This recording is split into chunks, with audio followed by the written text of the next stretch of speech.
and breakfasts did not have websites, Jazz Design Company was born. Adriane left her innkeeping job and joined the company in 2002 to support the daily office duties for the rapidly growing business.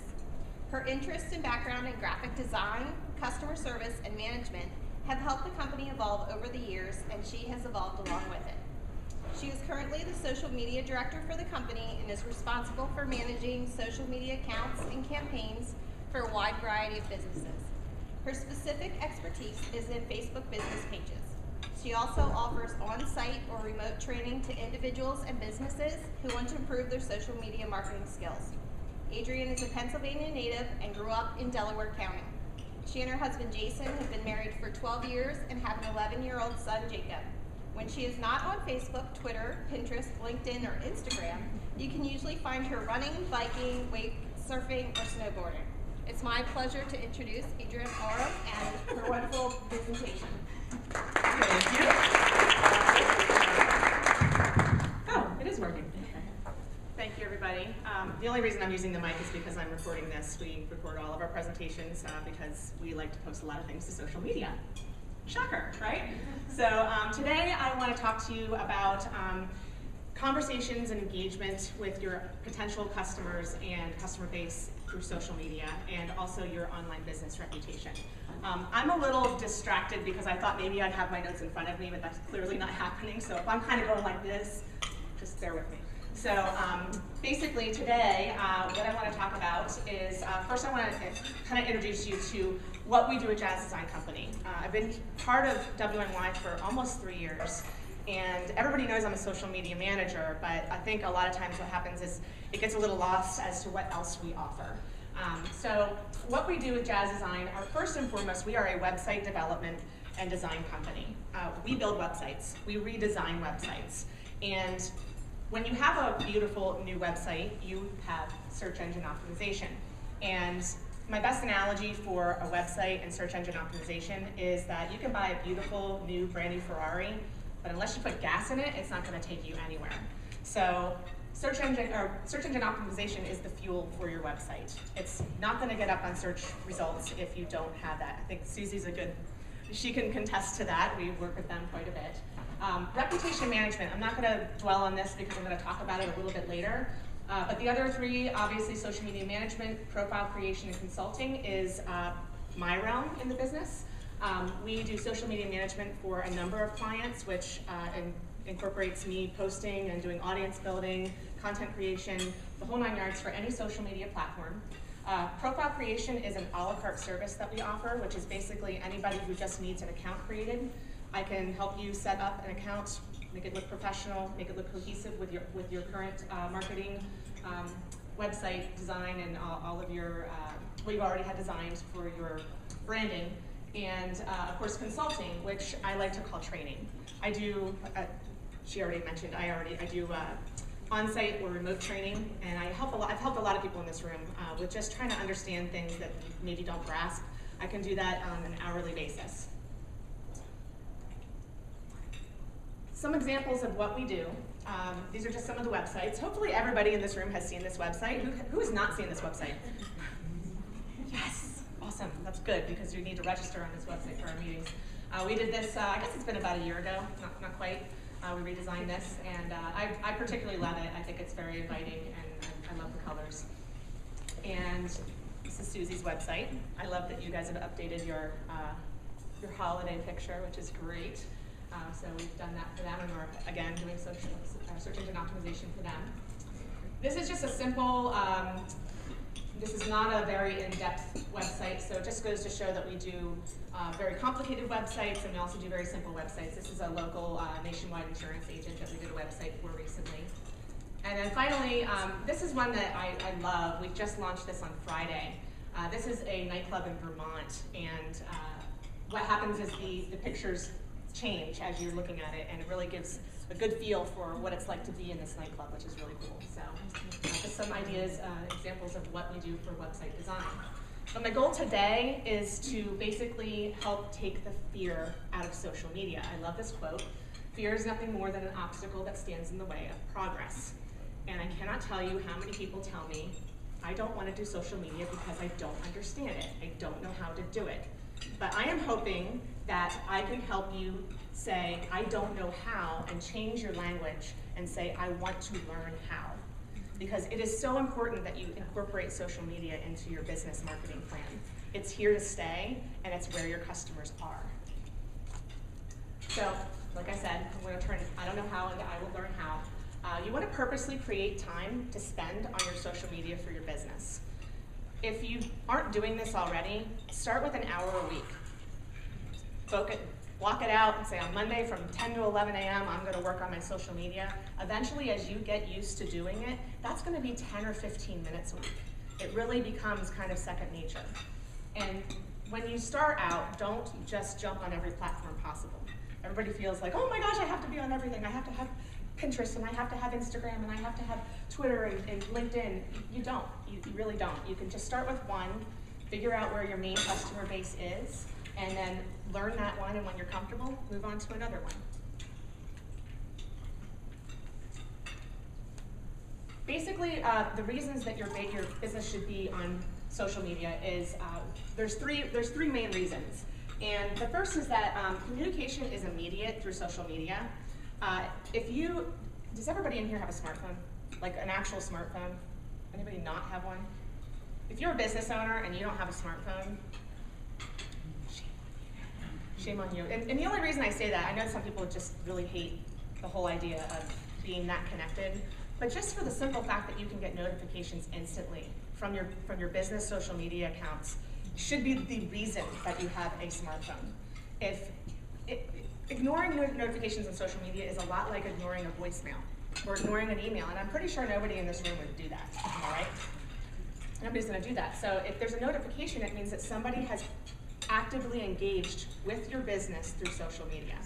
And so they're expecting an immediate reply or conversation if they're going to go onto your pages and say anything, and you should be responding to that.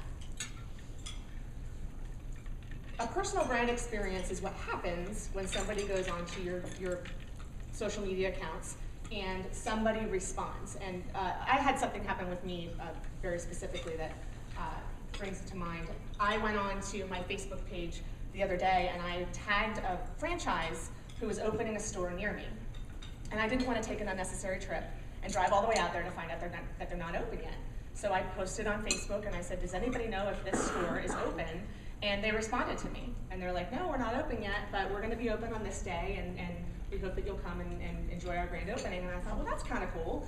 You know, they actually were the ones to respond rather than me relying on my friends on Facebook, and who knows if they have the right information. So that was very personable. It wasn't them like throwing out sale information at me or anything else. They just used it to talk to me like a person. And so it's really important that you act as a person and not a company when you're on Facebook and you're having these conversations. And then finally, conversations are transparent. I think the biggest thing that people worry about, and one of the reasons why they decide that they don't want to be on social media for their business, is they are so afraid of negative reviews. And to be honest, they don't happen as often as everybody thinks, but if somebody came into your store and started slamming something about an experience they had, you wouldn't ignore them. You wouldn't just walk away from them. You would engage with them and do what you could to alleviate the situation. And that is exactly what you can do on social media, and it's transparent so that anybody else who could potentially be a customer of yours will be able to see that you can handle that type of experience and you can give excellent customer service. And likewise, if somebody says something nice to you, you want to comment. Same thing, if somebody comes up to you and says, you have a great shirt, I love your shirt. I'm not going to walk away and not say thank you, so you want to say thank you. You want to acknowledge that somebody has given you positive information, positive reviews. So I'm really going to rip through these because I'm probably never going to be able to go through all of them. If you want to take notes, I've given you a little notepad on your desk. And I can't possibly help every single person in this room during my speech to find out what platforms are best for your business, but I would love to leave here today with 5 one-to-ones scheduled for January. So if you want to talk to me about what platforms are great for your business, we can do that. So please let me know if you have availability and time in your January calendar. Twitter is primarily a B2B platform. I'm not going to go over a lot of the statistics here, but you can read them and gather whatever it is that you would like to learn from those. But Twitter is basically a microblog.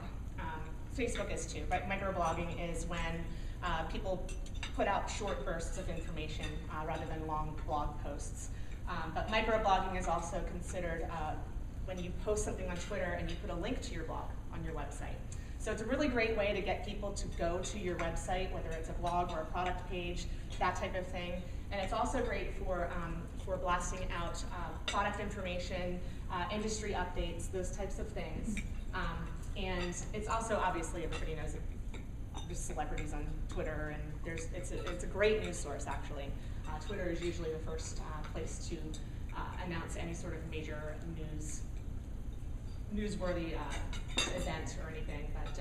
But yeah, it's usually B2B, and it's also actually something that is really good for like news outlets and that type of thing. And so now we have LinkedIn, and this is probably the platform that I get asked the most about. Everybody wants to say, oh my gosh, I don't know. Stacy and I have had conversations about this. Should I be on LinkedIn? And the answer is yes, you should be on LinkedIn. You should have a professional, updated profile. You should talk to Kitty about getting a great headshot, because if you are a business person in any way, shape, or form, you shouldn't have a picture of you and your cat, on your LinkedIn page. It should be something that depicts you in a professional manner. LinkedIn, again, is a B2B platform. It's really great for recruiters, so if anybody in here is in the hiring position for their company, then you should definitely be using LinkedIn. But I would tell everybody in this room, at least have a profile. If you want to start using it, then what you should do is you should start following industry groups and participating or liking and commenting on industry group conversation. A lot of people post pertinent industry articles and those types of things. So that's pretty much what I would recommend at a very basic level for LinkedIn. Obviously, Facebook is my expertise, and Facebook tends to be more B2C, and that's because it's a more visual platform. Teresa, you have a great page. Becky has a great page. Talis has a great page. You guys are in a very visual industry. What you guys do is you offer something that helps people look better, look different, or food, that type of thing. So that's why it lends itself really well to a business-to-consumer situation. We do have clients that use it for B2B as well, and it can be very effective. It's just a little bit more challenging to try and connect businesses to businesses through Facebook. This statistic here, I just thought that this was crazy. This goes back to my smartphone comment. If you don't have a smartphone, 399 million people only check Facebook through their Facebook mobile app. I bet somebody in this room checked their Facebook today. You've probably seen somebody check their Facebook today. I checked my Facebook. I thought you checked your Facebook today. So if that alone doesn't tell you that you should be on Facebook, nothing will. 400 million people, and now that's total, but still, it's a huge number. So your customers are on Facebook, so you should be as well. All right, this is my one trivia question of the day, and I need hands raised. What businesses should ideally be on Google+? Every business. Ding, ding, ding, you win the prize. You win your whole table koozies. Every single business should be on Google+. And I'm going to get to that a little bit more when I get to reputation management, which I really need to get to. And one reason alone is because Google is crucial for your search engine optimization and for your Google search standings. So get a business Google listing today. Pinterest. This is very visual. And Talis does a great job of this. Your girls are awesome with how they post on Pinterest. I love it. I'm like, oh, look at the hair. I want my hair to look like that, But Pinterest is hugely, hugely visual. Really lends itself well to the fashion industry. Food is huge. Most of the pinners are women, and 69% of Pinterest users are female. So if you have your ideal customer is female, you should be on Pinterest. And I just thought that this was interesting, and I'm sorry that Becky left because I was totally going to call her out. That food is the main thing for Pinterest that people post, and garlic cheesy bread is the most repinned post on Pinterest, which I thought was really funny. So I'm sure she's got some recipe for that, for garlic cheesy bread. She does. So, but now I'm going to kind of head into reputation management because I want to talk about this. Social media is one component of your reputation, your business reputation online. The other two components are your website and your search. And it is unbelievably important that you make sure that your online business presence is accurate and accessible online.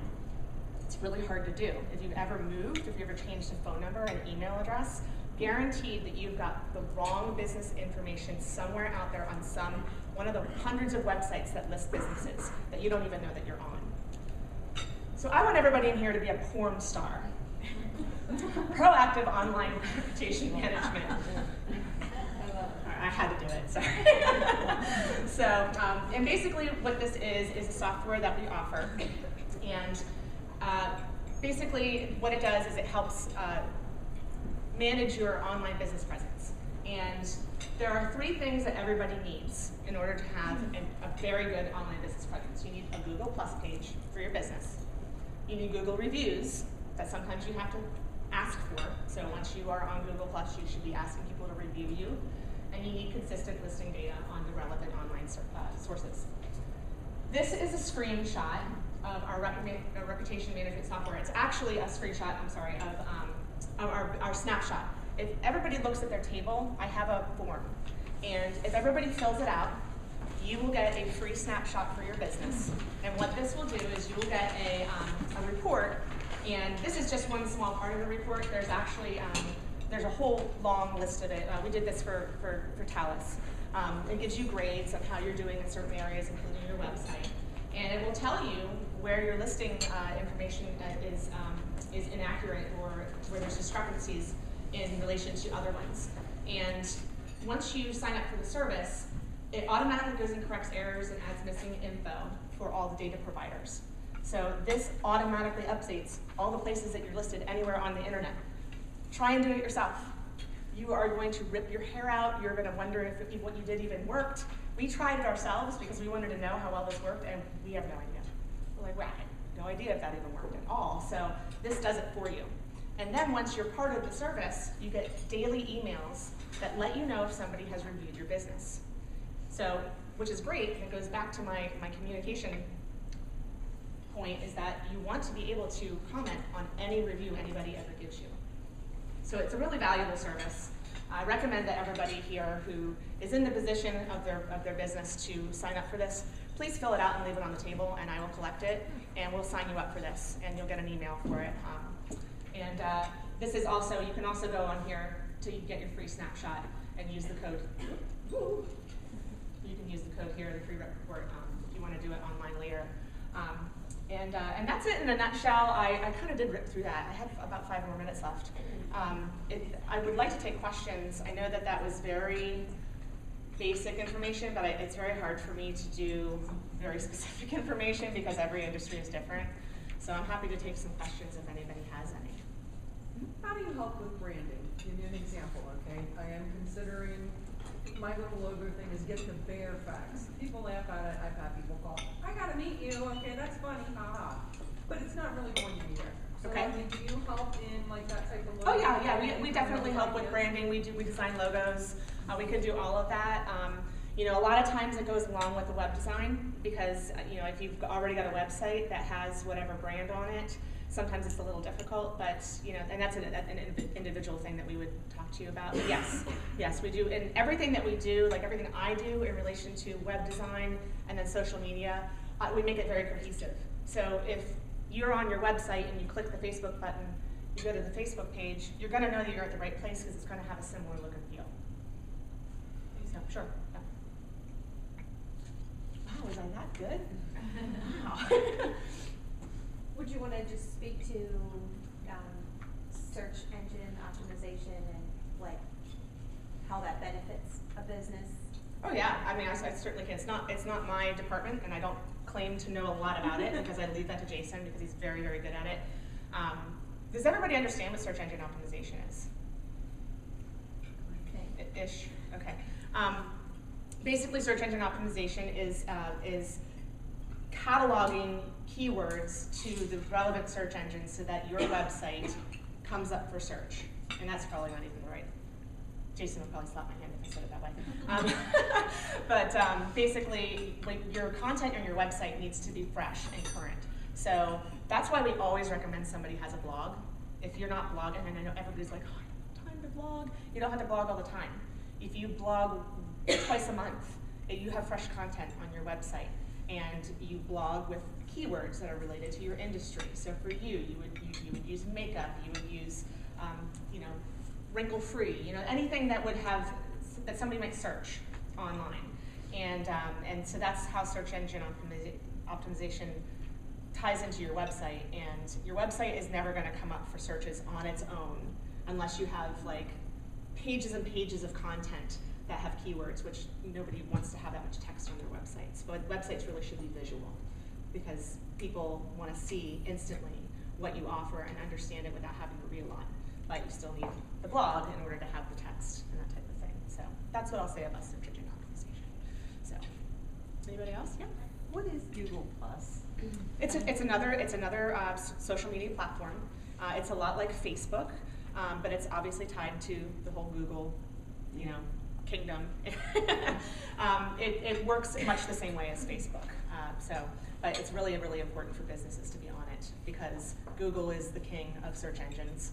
And having a business listing, so if you went on and you created a page for yourself for Origami Owl, then you could potentially start coming up better searches eventually. It's not instant. Don't ever think that you're going to go ahead and put a business listing on Google Plus and think you're going to be the one that comes up first, because you need the reviews, you need good content on your website, and you need to make sure your listing data is accurate everywhere else. So I do recommend that you go on and create one. So Instagram, how do you see that? Instagram, again, is visual. It's very visual. It's a lot like Pinterest.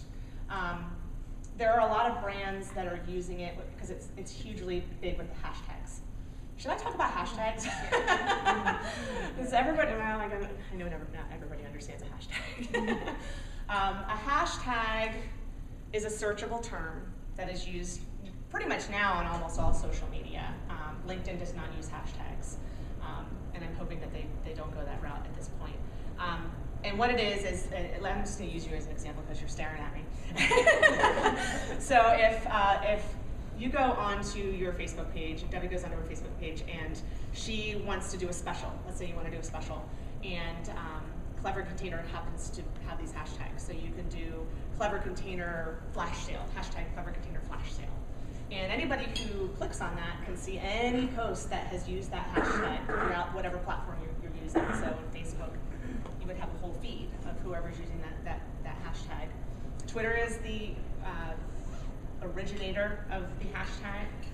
Some people blatantly abuse hashtags, and it's like a whole sentence, and you can't read it, and you don't know what that is. So, which I think is what causes a lot of the confusion with people, is that people, well, what's that hashtag? And that doesn't make any sense. You should only be using hashtags that are actually being used.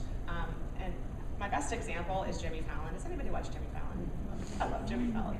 And he does a hashtag every week where it's like hashtag worst Christmas ever. And so people will do the hashtag, and then they'll tell like a little blip about the worst Christmas they ever had, and it becomes like this trending topic, and it becomes like followed by everybody, and you can just read all of these things if you click on the hashtag. It's a great search tool for Facebook. I use it all the time in Facebook. So if I'm doing work for a client, and let's just say I've got a client who is a wood stabilizer, and I don't know anything about wood stabilization, nothing, nada, but I know that his main clients are people who make duck calls and turkey calls. So I'll do hashtag turkey call, and I'll find all of these people that are hunters or who make turkey calls, and I find content that I can reuse or spin on Facebook or share. And just through that little activity alone, I have gained him so many followers because I've commented on pages like that. Where do you put that hashtag to search it? In the regular just In the search box, yep, you just do hashtag in the term. Okay. And if you get nothing, it's because the hashtag's not being used. Okay. Okay, and same thing with Twitter. Yeah. Same thing with Twitter. Same thing with Pinterest. You can do that. Pinterest, Instagram, Facebook, and Twitter. You can use hashtags. And I think Google Plus. I'm not sure how Google Plus is, to be honest. But yeah, it's a really great way to find content, if nothing else. Like maybe you don't want to participate in the whole hashtag like craziness, but it's a really great way to find content. To attest to that, we have a lot of weddings at work that will make up a hashtag with their last name. That way they can get all the pictures that anybody posts about their wedding without having to be emailed the pictures and things like that. And we've seen that becomes a huge thing now, and it's a really great way to find things so that you don't have to worry about searching people down at your wedding to try and find some of the pictures they got. Yeah, exactly. My husband's cousin has a little boy, and before he was born, she started the hashtag William E. And I took a picture with him the other day, and I hashtag William E. If you go on Instagram and click that, it's all pictures of him. So if you want to see any pictures of her baby since, like, you know, he was in her belly, it's like called and now. Some people are kind of want my kid on social media, but it's exactly the same thing. Yeah, so you can. It's a good way to organize, you know, the same topic. Or, you know, there's a lot of companies. Like if you go to a convention, you'll find, oh, we're doing hashtag Mary Kay convention or something like that, MK convention. That kind of thing, so they'll do that kind of stuff. So. Yes? For somebody like me, Wilma Flintstone, who is overwhelmed by the whole thing, and so obviously I do not manage any of Talus's social stuff. Now for Ruby Ribbon, I know that's my New Year's resolution is to get, you know, up and at it with that. Where do you start without being like, totally overwhelmed? What's the... Well, like I said before, one platform at a time. Which is the most common to start with. Yeah, for you, I mean, since you are selling a product, I would tell you to do a Facebook page first. Are you on Facebook at all? Through my personally. My kids have helped me, yes. Yeah. Oh yeah. And that's good because the reason I say that is because if you're already on Facebook and you already have personal connections, it's a little bit easier to get started there than it is to just start a whole new account on, say, Pinterest where you don't have any connections yet. So that's the reason I would tell you to start with Facebook and to create a page. And then from there, once you understand the basics of how to use it, you could move on and go to a Pinterest account and start like pinning. When you do that, I mean, you're not just pinning your own stuff all the time, you're pinning stuff that's pertinent to your industry. And I know that some of the pictures that the girls post are not always their work. Sometimes they're just inspirational images that they use to hopefully do on a client sometime that they love. Right, and I know they're big Instagrammers too with following people and whatever. But I know I follow them. them. To me, it's totally overwhelming. It is overwhelming. I mean, you're not alone, and I think it's overwhelming. I have to do it every day, you know. So it's definitely overwhelming, but it's just one of those things. I recommend that you learn how to do it because the longer you wait, the harder it's going to be to get started again because this isn't going anywhere. I know. It's not going anywhere, and it is a major part of how people communicate and interact with businesses anymore. They want instant gratification. They don't want to pick up the phone and go through a big long phone menu. You know, they don't know if somebody's going to respond to an email in 2 hours or 48 hours. You know, and so it's becoming the source of contact for a lot of businesses, for customers to reach out to a business. So some sort of social media platform. Mm-hmm. With Facebook, like I have my personal page and then I have a business page. Mm-hmm. Should I be using Facebook as my personal self, or should I be using Facebook as my business self? The default for a Facebook business page is that you are acting as the page. When you are on your Facebook business page, you should be acting as your business. When you are on your personal Facebook profile, you should be acting as yourself. Okay. Okay. I actually thought about putting a screenshot of this up, but I didn't. When you're on Facebook, you can as yourself. Do you see there's a little gear in the very top right hand corner of the screen? If you click on that, it'll come down and it'll say use Facebook as, and your page will be there. If you click on that, you are now using all of Facebook as your business, meaning you're not going to see your friends. Your home feed now is any page that your business page follows. and I'm getting into lots of technical things with social media, but I always recommend that you make sure you're using all of Facebook as your business in that manner, because you don't ever have the possibility that you're using it as yourself and accidentally posting to your own newsfeed, which sure, you can post stuff to your newsfeed about your business.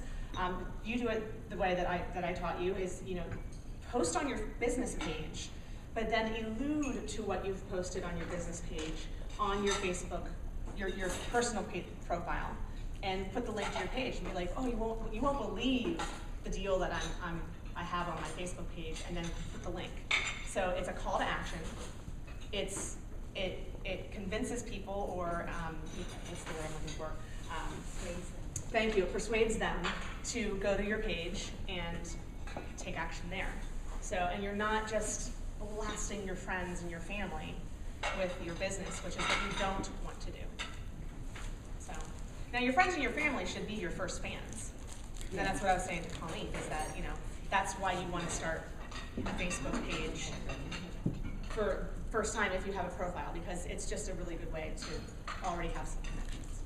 Yeah, I've always wondered that. Thank you very much. Thank you all very much. Great job.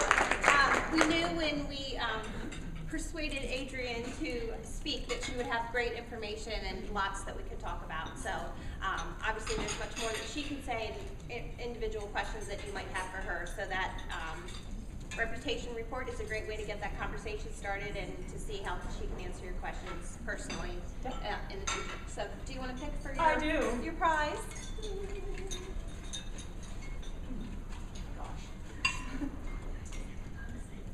Carol. See what happens when you join? Thank you. You are very welcome. Yes. Oh, whatever you want to do.